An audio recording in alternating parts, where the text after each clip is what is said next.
right, so just wanted to say thank you for inviting us today. We're excited to talk to you about TPMT, NUDT15, and Mercaptopurine, and we have a patient case that we think will generate some good discussion and learning points for the group today. So first, I just wanted to start with a really general overview of thiopurines. We're really going to be focusing in on mercaptopurine today specifically, but thiopurines include mercaptopurine, azathioprine, and thioguanine. They're purine antimetabolites. They're widely used in the treatment of acute lymphoblastic leukemia or ALL, various autoimmune disorders such as Crohn's disease and rheumatoid arthritis, and sometimes organ transplant. They're actually one of the earliest to have pharmacogenomics added to their drug labeling and to have guidelines from the Clinical Pharmacogenomics Implementation Consortium, or CPIC, this being due to the fact that their response is impacted by genetic variation in both TPMT and NUDT15. And the side effects for thiopurine drugs can range anywhere from a mild rash and flu-like symptoms to severe life-threatening myelosuppression and hepatotoxicity. So because of that risk for severe life-threatening myelosuppression, we have to be really careful about how we're dosing these drugs, making sure that we're dosing them safely, but then also thinking about the conditions that we're treating and make sure we're dosing appropriately in order to control the conditions. So it becomes definitely this risk versus benefit balance when dosing these medications. So here I'm showing the metabolism of mercaptopurine, where we can see that TPMT and NUDT15 are both going to play important roles. So TPMT specifically catabolizes mercaptopurine to an inactive methyl mercaptopurine base, leaving less parent drug available for eventual anabolism to active thioguanine nucleotides, or TGNs. So individuals with reduced TPMT function are going to have more parent drug available to make TGNs, leading to a higher degree of myelosuppression. We also have the secondary metabolite of mercaptopurine, that's thionosine monophosphate, or TIMP. It's also a substrate for TPMT. That metabolite, in addition to methyl TIMP, both have pharmacologic activity, mostly immunosuppressive, and inhibit de novo purine synthesis, and may contribute to some of the adverse effects of mercaptopurine, specifically hepatotoxicity. So NUDT15 catalyzes the conversion of cytotoxic thioguanine triphosphate, or TGTP metabolites, to less toxic thioguanine monophosphate. And anyone who has defects in NUDT15, this is going to impact the degradation of TGTP, resulting in more TGTP available for incorporation into the DNA, thus allowing for more DNA damage and apoptosis, leading to increased myelosuppression. So there is extensive literature out there about the role of TPMT and NUDT15 and the effects on mercaptopurine metabolism, so much so that we have these CPIC guidelines that tell us what to do with dosing of mercaptopurine when the TPMT and or NUDT15 genotypes are known. So just to kind of quickly review what these guideline recommendations look like, we have TPMT normal metabolizers. This is going to make up anywhere from 85 to about 96% of the patient population, depending on what patient population you're looking at. These patients will have lower concentrations of TGN metabolites, higher concentrations of the methylated TIMP metabolites, and that normal risk of thiopurine-related leukopenia, neutropenia, and myelosuppression. So these are our standard patients. Dosing of mercaptopurine is going to be based on these types of patients. So the CPIC recommendations here would be to start with a normal starting dose, and then just sort of following clinical guidelines for the disease that you're treating specifically to make any sorts of dose adjustments. For intermediate metabolizers who have decreased TPMT activity, they're going to have somewhat increased concentrations of TGN metabolites, decreased concentrations of the TIMP metabolites, so an increased risk of thiopurine-related leukopenia, neutropenia, and myelosuppression. So with our intermediate metabolizers, there's a wider range for how they might be impacted by mercaptopurine. So here the recommendation is to start with reduced starting doses, anywhere from 30 to 80% of the normal starting dose, if that normal starting dose is at least 75 milligrams per meter squared per day. And then we would adjust the doses of mercaptopurine based on the degree of myelosuppression that's seen and according to our disease-specific guidelines. I do want to point out that these recommendations are just for our malignancy settings. So you would see slightly different recommendations if you were using mercaptopurine or really azathioprine in the setting outside of malignancy. So those recommendations aren't included here today. And finally, we have poor metabolizers that are going to be less than 1% of the patient population. They have extremely high concentrations of TGN metabolites with potential fatal toxicity possible without any sort of dose increase.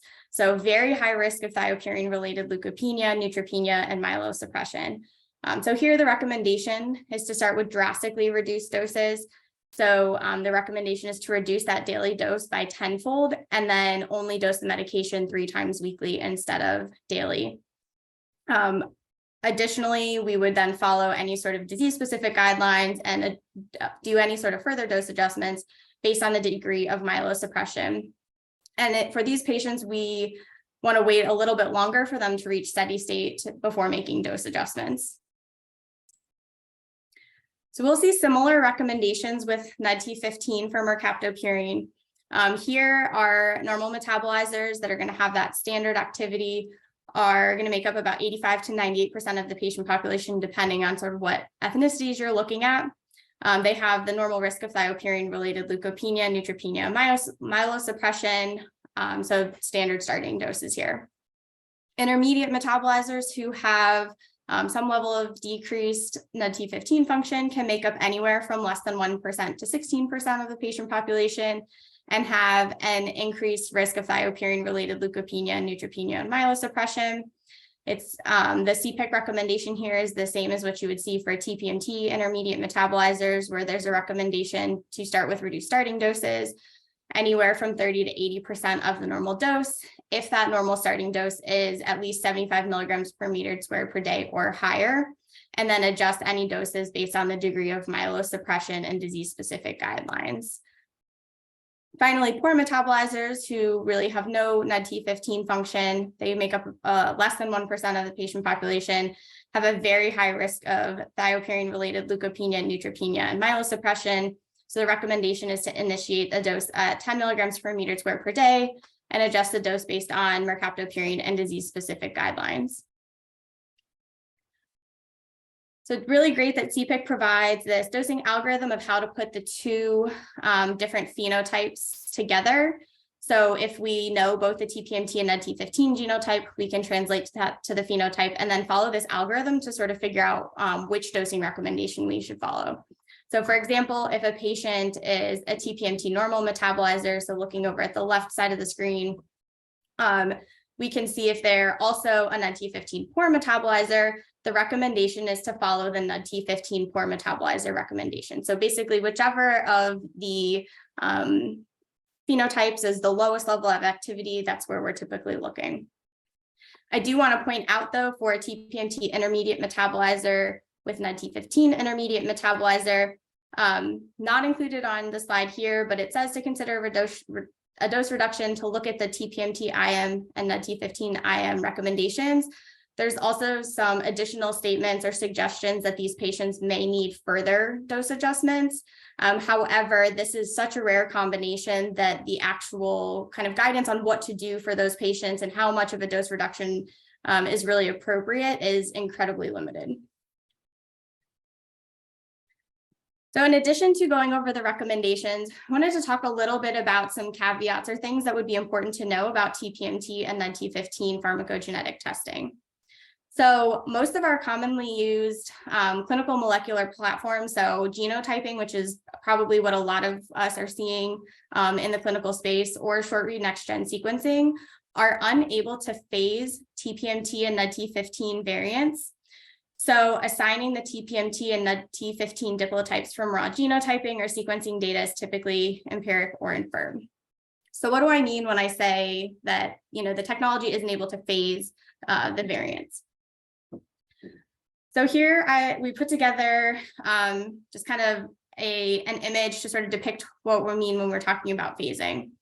So we have our example with a maternal chromosome with some sort of variant, a paternal chromosome with a different variant, and we can see where the unphased results tell us that these variants are present, but we're essentially getting this variation of a single mixed sequence that says, yes, these variants are present, but we're not able to tell if those variants are inherited together on the same chromosome, on separate chromosomes, right? There's no information about where they're really coming from, or if they were inherited together or separately.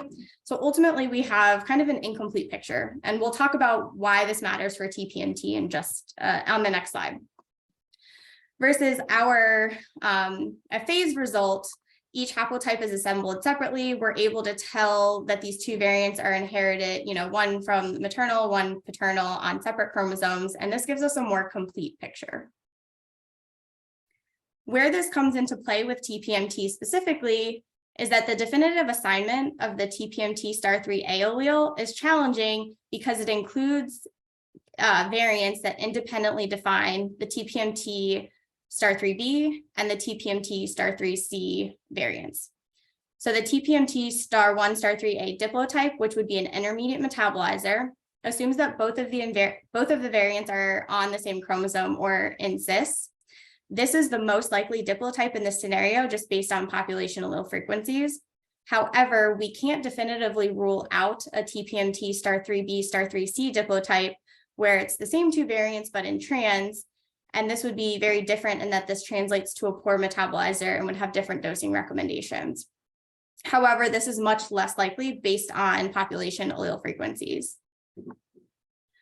So to kind of repeat that and show it in a more visual representation, we can see here, we have the TPMT *3A that shows the two variants that define that particular allele in cis, versus the TPMT *3B, where it has, one of those same variants from the TPMT *3A, but it's just that singular variant, versus the TPMT *3C that has that second variant that would define the TPMT *3A. So the take home point here being that our typical testing methodologies where we're looking at TPMT are not going to be able to distinguish between a TPMT *1 *3A intermediate metabolizer versus a TPMT *3B *3C poor metabolizer. And in those scenarios, we have vastly different dosing recommendations.